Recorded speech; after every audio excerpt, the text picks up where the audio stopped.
I'm everywhere. Do you mean your music?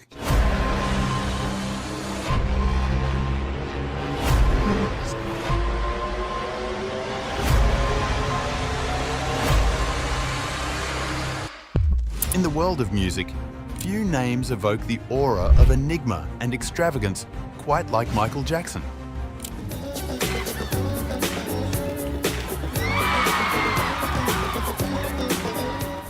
A figure shrouded in as much mystery as fame, Jackson's life was a tapestry woven with threads of genius, controversy, and an insatiable appetite for the extraordinary. His possessions, an eclectic mixture of the whimsical and the profound, were reflections of a soul that danced on the edges of fantasy and reality. Can we get out of here? No, I'm enjoying this. The stakes of this auction were more than just financial. They were a ledger of a legend's lifetime. Jackson's assets, a mere shadow beneath the towering $415 million debt, hinted at a financial precipice that even the king of pop could not moonwalk away from.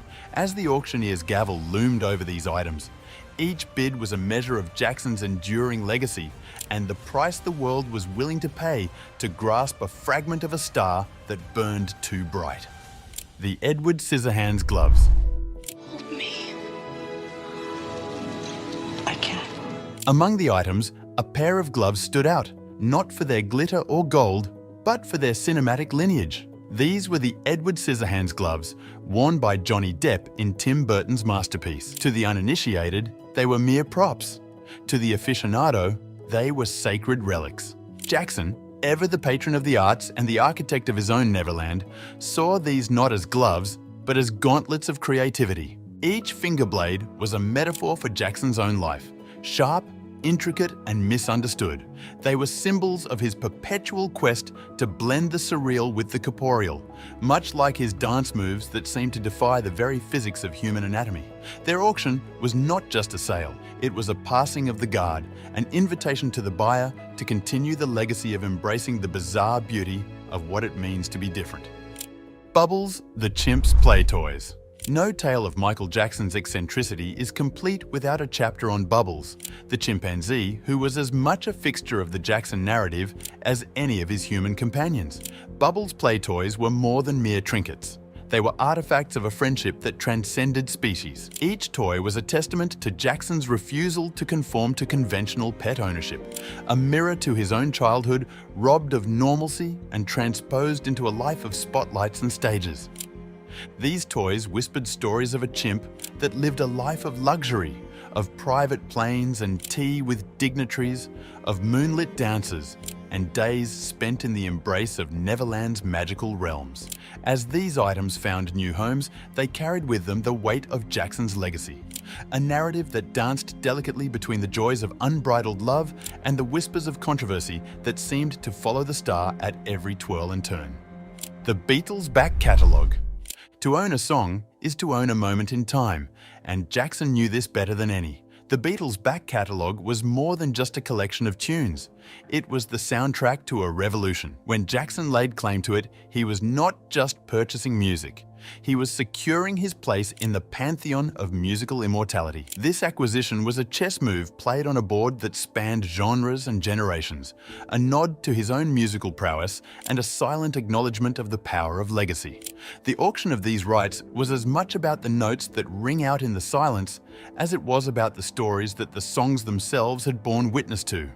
From Liverpool's Cavern Club to the zenith of pop culture. They were hymns of a bygone era, now passed on to new custodians in the hope that the music would continue to inspire and provoke as it had always done. A hyperbaric oxygen chamber. Among the more unconventional items, a hyperbaric oxygen chamber was perhaps the most futuristic. This chamber, once rumoured to be Jackson's fountain of youth, was a testament to the lengths he would go to maintain his vitality and perhaps his desire to escape the ravages of time. Although its efficacy was a subject of speculation, the chamber's allure was not selling for $18,000. This price tag was not just for a medical device, but for a piece of the mythos that surrounded Michael Jackson's quest for immortality. A Michael Jackson statue wearing the batsuit. The gaze of the auction's attendees was captured by a peculiar yet imposing item, a life-sized statue of Michael Jackson attired as the iconic Batman. This piece was a vibrant echo of Jackson's love for grandiosity and his affinity with the fantastical elements of pop culture. Standing tall, the statue was a rich narrative piece, telling of a superstar who often felt just as much a vigilante in his own life as the masked hero of Gotham.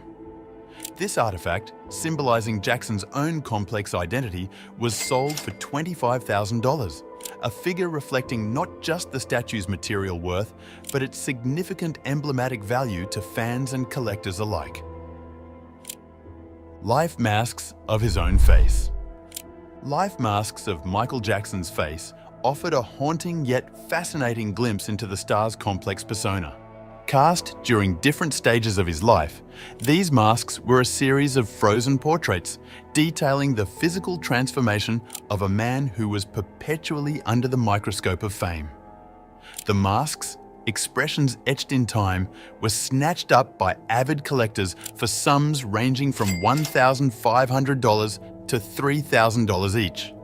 They stood as silent testimonies to Jackson's ever-changing identity, a man who presented many faces to the world. Mannequin children. The Neverland Ranch was home to an unsettling collection of life-size mannequin children. These figures, positioned in playful stances throughout the property, sparked curiosity and controversy alike. The mannequins, sold for $2,500 each, were a jarring representation of the singer's struggle with his lost youth and his complicated legacy, towing the line between the innocent and the provocative. An interesting and vast car collection. Michael Jackson's car collection, ranging from the stately to the surreal, reflected his eclectic tastes. At the auction, a 1999 Rolls-Royce limousine, complete with 24-karat gold embellishments and custom features, fetched a handsome $140,000. Each vehicle, like the Dodge Viper minicar with the Simpsons paint job that went for $30,000, told of Jackson's playful side and his love for the unique. This fleet was not merely for conveyance. It was a parade of his journey through stardom, with each car a vessel carrying stories of a life lived in the fast lane. A robotic head of himself. A true spectacle of the auction was a robotic head of Michael Jackson himself, an astonishing piece hailing from his ambitious Moonwalker film. This head, a marvel of animatronics from a bygone era of special effects, represented Jackson's fascination with technology and transformation. With the push of a button, the face would come alive, just as Jackson brought to life countless stages around the world. This piece of memorabilia sold for $45,000, capturing the essence of the singer's innovation and his forward-thinking approach to entertainment and personal expression. The Moonwalker video game. A surprising but delightful find for gaming and music enthusiasts alike was the Moonwalker video game, a tangible extension of Michael Jackson's cinematic venture. The game, where players danced their way to victory, was a fusion of Jackson's music and the arcade culture of the time. Fetching $22,000 at auction, the video game console was a piece of interactive history, allowing the buyer not just to own, but to experience a part of Jackson's creative legacy. Macaulay Culkin collectibles. Among the more personal items were collectibles associated with Macaulay Culkin. A testament to their unique friendship, these included original artwork and signed memorabilia from the Home Alone star. Seen as tokens of their bond and times spent at Neverland, these items fetched bids up to $5,000. They held not only monetary value, but also sentimental worth, as they were symbols of Jackson's close connections and the comfort he found in friendships away from the spotlight. A crown and throne. In a nod to his moniker as the King of Pop, a regal crown and an ornate throne were also put up for auction. These items were a physical manifestation of Jackson's royalty in the music world. Sold for $15,000 and $10,000 respectively, they were more than decorative pieces. They were emblems of the authority and status Jackson held in the entertainment industry, a reminder of his influence and the devotion of his fans. That white sequin rhinestone glove, perhaps the pinnacle of the auction, both in terms of iconic value and price, was the white sequin rhinestone glove, quintessential to Jackson's signature style. This glove, sparkling under the lights, was a symbol of his groundbreaking contributions to music and fashion. Going for an astounding $190,000, the glove was not just a piece of apparel. It was a piece of pop culture history, representing the magic and showmanship of Michael Jackson's performances that captivated audiences around the world. The Field of Dreams painting.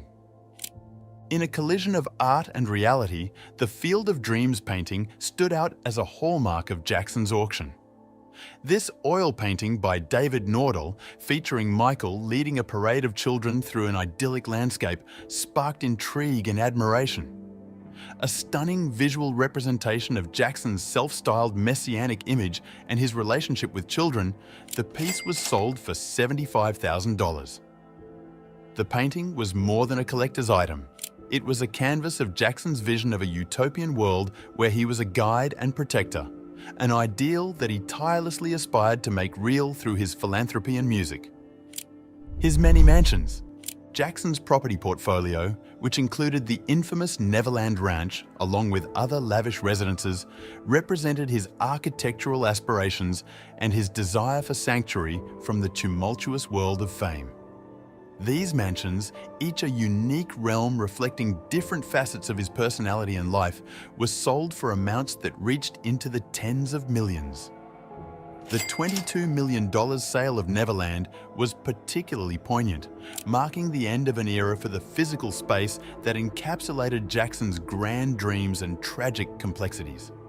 These homes, once echoing with the notes of his music and the laughter of visiting children, stood as monuments to his success and the price of his profound public persona. Each of these items, now in the hands of collectors, continues to radiate the spirit of Michael Jackson. They are echoes of a past that blend reality and fantasy, marking the chapters of a life that was as multifaceted as the crystals on his famous glove. Got intrigued by MJ's bizarre auction items? Hit like, subscribe for more pop culture treasures, and click the bell so you won't miss our next thrilling dive into MJ's legacy. Keep the legend alive with us!